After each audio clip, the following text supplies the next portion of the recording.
Assalamu alaikum, friends of BookBytes. And on this beautiful spring evening, I've got a book and a story that celebrates women.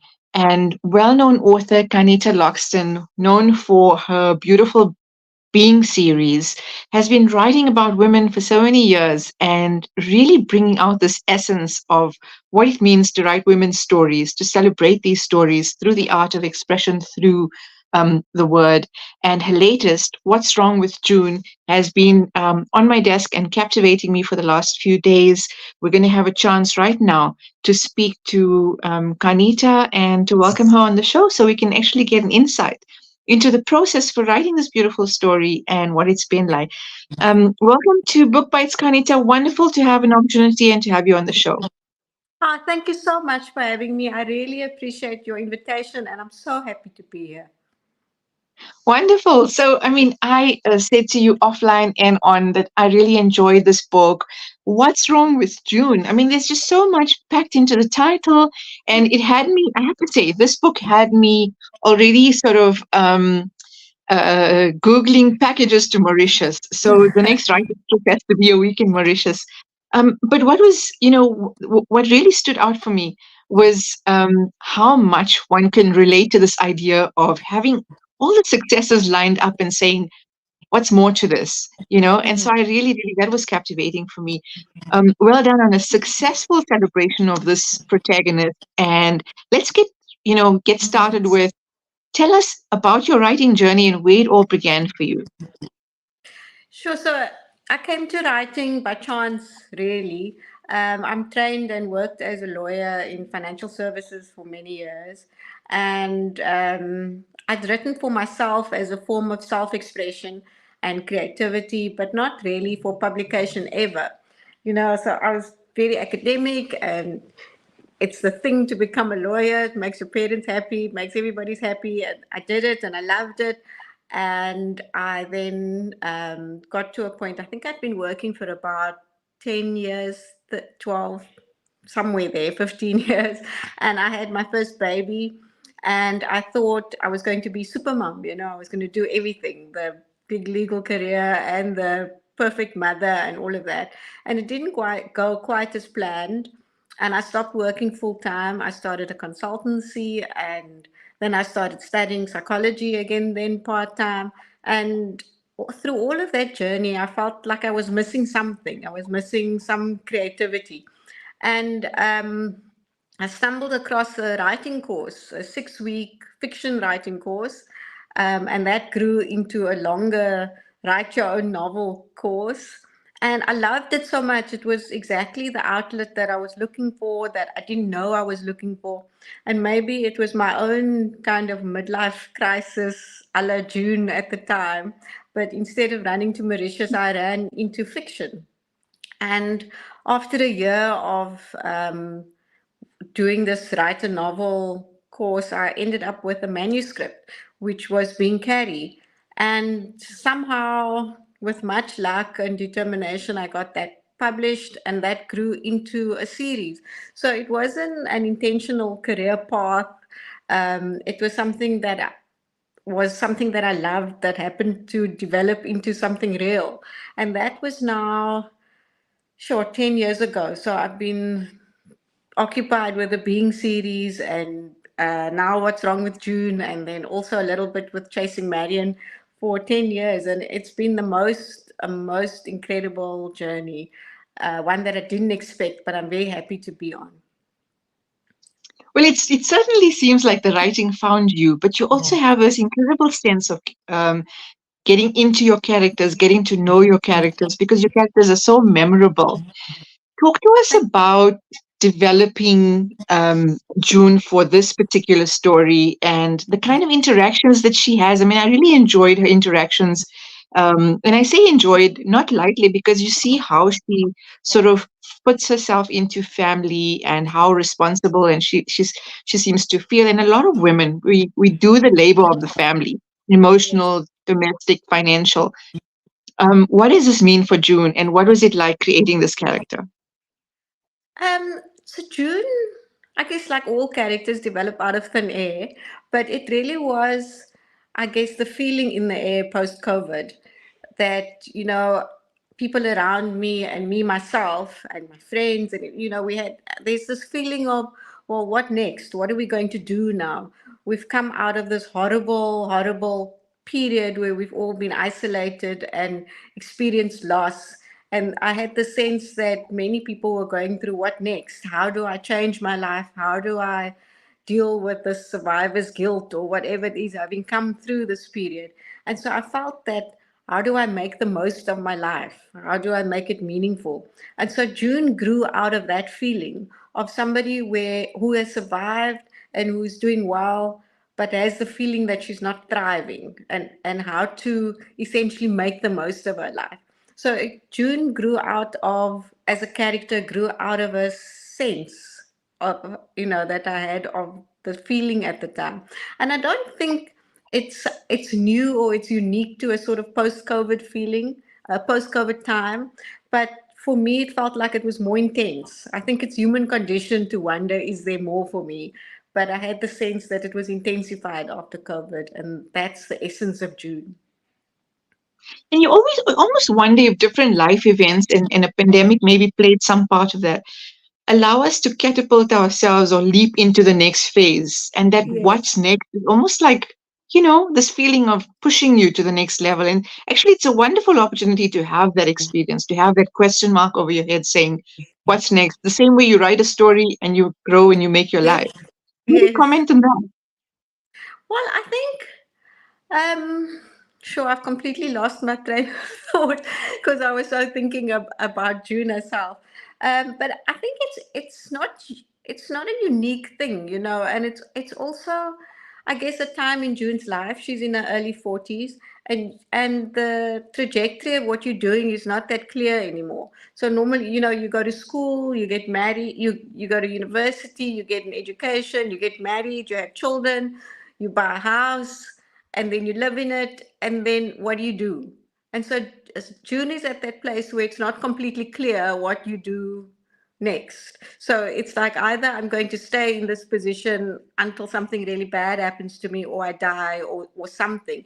And so she's grappling with that existential feeling, which maybe gives away more of my brain space at the moment than we want to reveal in fiction. But I felt that it's not an unusual place to be, and I think because of that, a lot of, not not only women, though I think women will enjoy it more because they'll be able to relate to it, but I think it's something that you can relate to just as a human.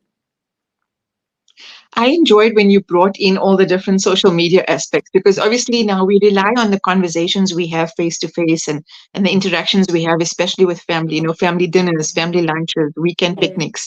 But there's also the WhatsApp groups that keep us together sometimes more than we need, neighborhood Yeah. groups, family groups. And there's also the watching of Instagram, watching Yeah. other people's lives and thinking, but they've accomplished so much, but they've done Yeah. so much. And am I lacking? Am I slacking in a way? Let's talk Yeah. about some of that, the I filtering think that, of the outside. yeah, I think for me that was key to June dissatisfaction, is that for her, watching her best friend Carla, who lives in Mauritius, and having this seemingly perfect Instagram life with the beautiful views and the warm seas and the party friends and all of that, amplified everything that she's unhappy with in her own life. So June is married and she's got a young adult daughter, and she lives with her mother-in-law and her husband, and it's okay. Things are okay. They're not perfect. Her husband is struggling post COVID. Her daughter and her are having sort of a difficult mother daughter period in their relationship. But it's not falling down exactly. But seeing what her best friend's life looks like makes her jealous, actually, even though they're very good friends. She aspires to that lifestyle. And I think this is the danger that, there's a lot of talk about the dangers of social media for children, but I think as adults, we're not immune to it either. We also see the best of what our friends are putting out there, and we compare it to our internal anxiety. And of course, we will always come short. So for me, it was important to sort of bring that into focus is that that behind the scenes, no one's life is perfect, as it comes out in the book about Carla's life. And it's an important reflection because, I mean, it's also this playing with the internal dialogue of, have I accomplished? She's very goal orientated as a Yeah. person, and so she's successful. But this constant feeling of, have I done enough? Whether Mm. it's for her family or personally or for her, career. Yeah. Do a lot of women face this kind of questioning? Do you think? I it's something that I've seen in a lot of my friends. I experience it in myself, especially if you are a goal driven, sort of forward looking kind of person. You are always thinking, oh, maybe it's me projecting, but have I done enough? Am I a good enough mother? Am I a good enough um, daughter? Am I a good enough daughter-in-law, sister, whatever role it is that you play? I think there is this measuring up that most of, or many, a lot of the time, women feel that they don't meet. And so I wanted to show that in June and how she felt lacking in these roles, the various roles that she was playing, and also how it looked to her like somebody else's life. Her friend Carla was just always doing better than her, which is, of course, an artificial comparison because she's comparing her own suburban life to, the perfect Instagram life of somebody who's living in a tropical island. Yeah. And it is kind of a sort of an ideal, isn't it? To want to just go off to an island and live there and have these perfect views every day. Yeah, And it and does escape real seem like, life. yeah, So I think June, the idea of June just running away and escaping her life is something that I don't know. I'm guessing we've all thought about at some stage. Just if you could just start over again, would you do it? Would you go? And so the story of June also poses that question because what would happen if you did? If you did actually just one morning up and leave? and the possibilities are there, right? Because post COVID now, there's not only this idea of technologically linking up with everyone, but there's this Yes. idea that remote work is a possibility for a number of maybe corporate people, for example, or anyone who's able to work online. Yeah. So just this whole idea, society puts on women the pressure, that the idea that you're responsible for your family and you're responsible for this and this and this and this, and she faces that backlash. I don't want to give away too much from the story, but there's just so many dynamics. I mean, the one thing about June that I wanted specifically for her, and she came out as that kind of character, is she is a very independent, emotionally independent, and financially independent woman.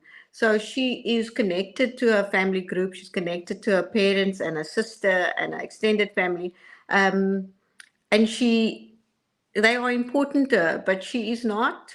Um, she's not sort of so involved in them. She's not in their pockets. She's kept herself a little bit distant, and financially she is supporting her entire family. So this is not a woman. I mean, this is a strong woman. She's not somebody who's fleeing because she can't cope because things are too hard for her. It's Right. because she wants a change, I guess, from all of the responsibility that she feels. So it's not somebody that um, is weak and therefore just running away. And I mean, there's big appreciation for the sort of complex relationships and the lines between each of her family that you draw on and how she relates to each. So this is not a cardboard cutout character. She's very, like you say, a strong woman. She has deep relationships with everyone on her family and her in-laws' family, Yeah. and working out this relationship with her husband is almost like a sentiment towards what might seem. I don't know. There's times when you can really get annoyed with Ahmed and think like, Yes. can't you just take him out of his thing? I think I wanted what I wanted to do was also to show a non-traditional relationship. Um, June is not Muslim. She is married to Ahmad, who is Muslim. She lives with her mother-in-law, Maisa, who is Muslim, and they are raising their daughter as Muslim. But it is a it's not a relationship with strife. It's the religion is not something that they're fighting about. It's not a toxic kind of, she gets on very well with her mother-in-law. It's all working.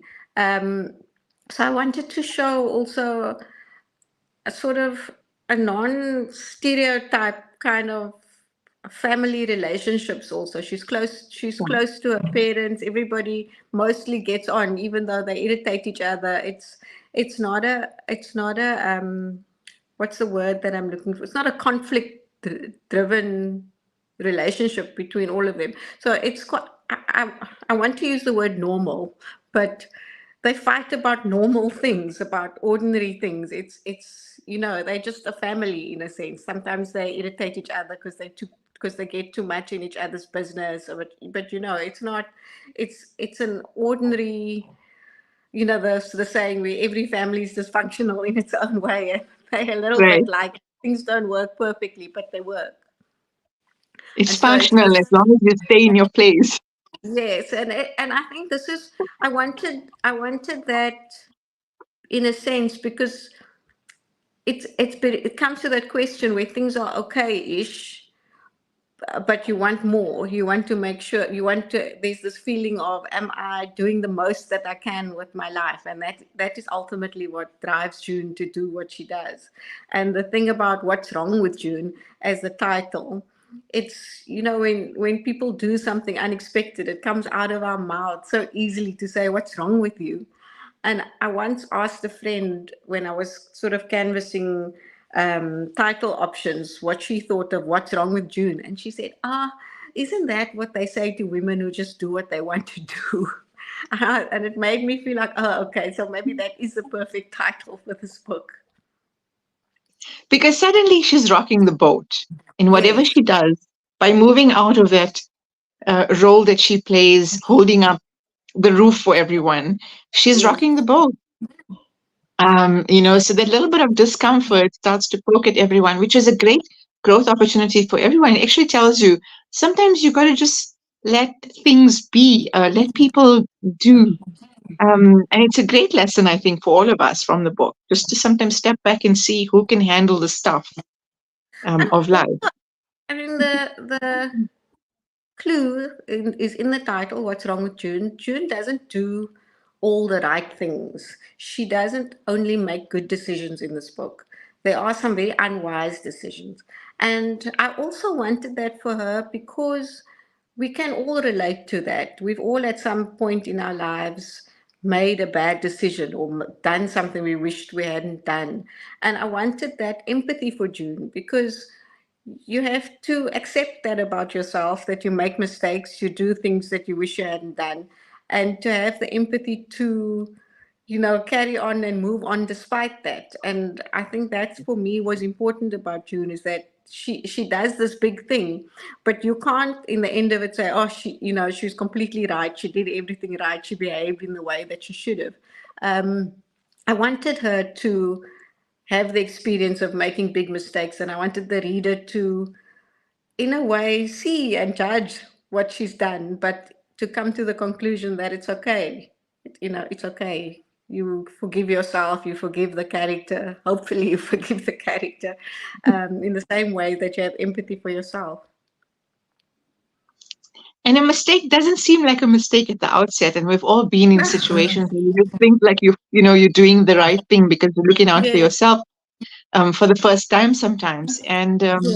And there's that regret and there's that opportunity to forgive and not live with the regret. So I think that was very relatable, certainly. And her relationship with her daughter evolves over time. And I think that's also an interesting thing to say that are we always responsible for how the next person feels? Yes, there's a space for empathy, but are we always having to consider the next person before, our personal mental health? Yes. Um, I found Yeah, those interactions interesting. for me, it was important to show the relationship with Salama. Salama is 23 years old, and they are in a very difficult stage of their mother-daughter relationship. And I Mm. wanted to write that because often mother-daughter relationships are portrayed as this perfect, let's go shopping and have tea on a Saturday afternoon, and we spend so much time with each other, and it's all wonderful, and the daughter is the mini me, and it's just, mother-daughter, perfect relationship. Um, and many times it's not like that, and you can be made to feel guilty if you're not, whether you're the mother or the daughter, you feel guilty for that, Yeah. for not living up to that hallmark standard. um, and I wanted to show an imperfect mother-daughter relationship, one where there's not an absence of love, but it is maybe a phase, maybe it's just how their relationship is.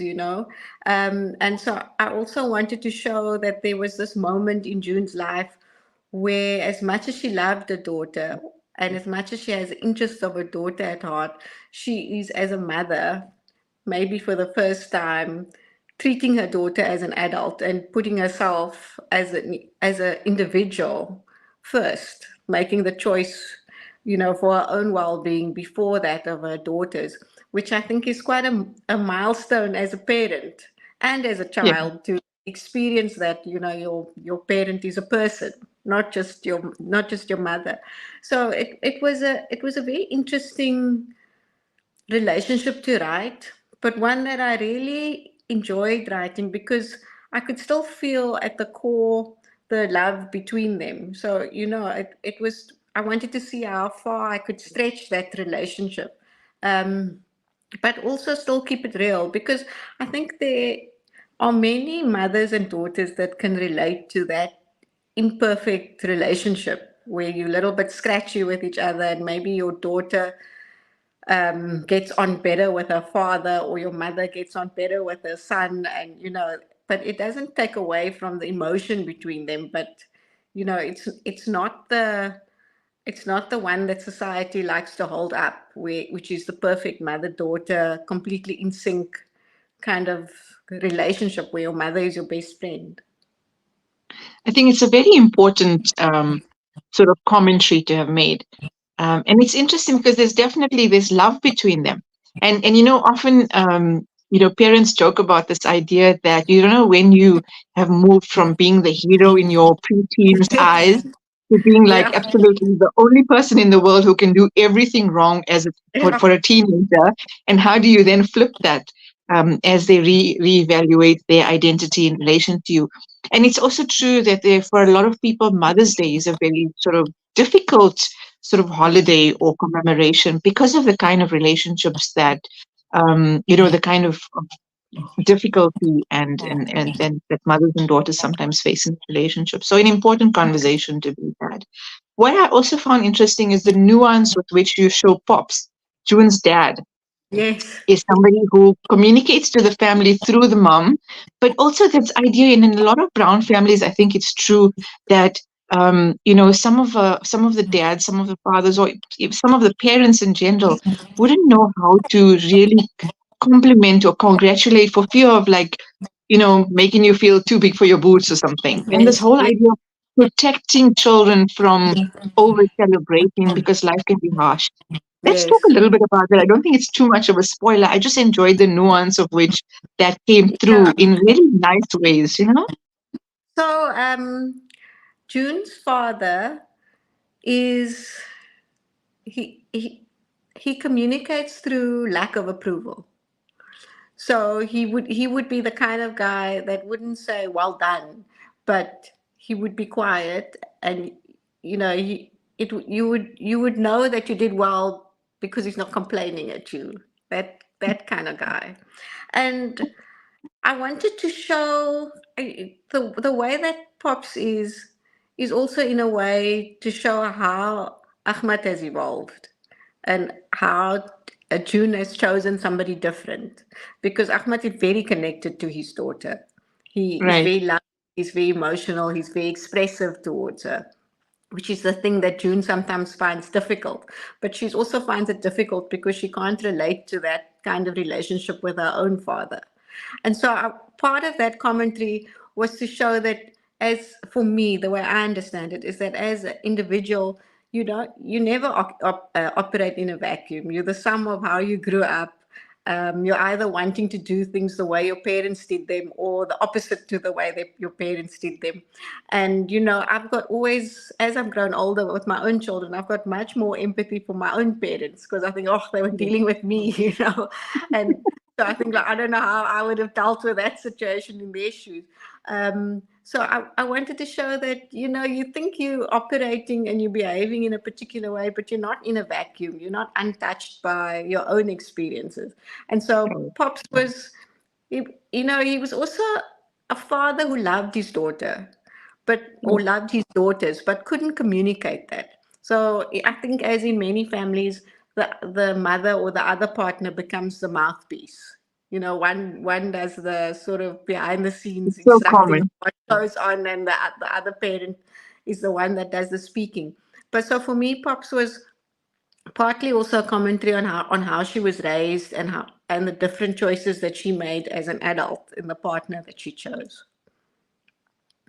I thought it was really beautiful how you captured that. And then I love his line was like, Pop says not bad. Mom's always typing in his not bad line is like, okay, that is quite a compliment coming from Pops. I love picking up on those kinds of, and you're right. I mean, that kind of generational leap to see how Yes. Ahmed is with his daughter is also quite interesting to see as well.